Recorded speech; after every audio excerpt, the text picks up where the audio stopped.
बिस्मिल्लाहिर्रहमानिर्रहीम। अस्सलाम वालेकुम। उनलस न्यूज़ के साथ मैं हूँ हाज़री। उनलस न्यूज़ में खुश आमदीद। शेखुपुरा से देखते हैं ये रिपोर्ट। शेखुपुरा ज़िला इंतज़ामिया की तरफ से म्यूनसिपल कमेटी की दुकानों को असरनो नीलामी के ऐलान पर ताजिर बरादरी में गहरी तफ्तीश पाई जा रही है, जबकि इन दुकानों के मौजूदा किराएदारों ने शदीद रद्द-ए-अमल का इजहार करते हुए कहा कि ज़िला इंतज़ामिया ने दुकानों की असरनो नीलामी का ऐलान करके हमारा इस्तेहसाल किया है।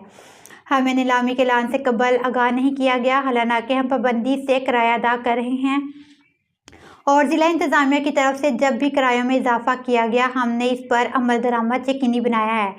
जिन चंद ताजिरों ने किरायों की अदायगी में कोताही बरती, इनके खिलाफ कार्रवाइयाँ करने के बजाय तमाम किराएदारों को निशाना बनाया जा रहा है, जो नाइंसाफ़ी है। इससे कबल भी दुकानों की नीलामी के नाम पर ताजिरों को परेशान किया गया और मनपसंद अफराद को नवाजने की खातिर दुकानों की नीलामी करवाई गई, जो इस वक्त एक दुकान की कीमत की नीलामी 2 अरब रुपये तक जा पहुंची है। अभी मुकामी ताजिर जो म्यूनसिपल कमेटीज़ की दुकानों में कारोबार कर रहे हैं, वो अपनी कारोबार बचाने के लिए ज़्यादा से ज़्यादा बोली देने पर मजबूर हो गए हैं और मुतअद्दिद ताजिरों की दुकानें गैर मामूली बोली के बाइस छीनी जाएंगी।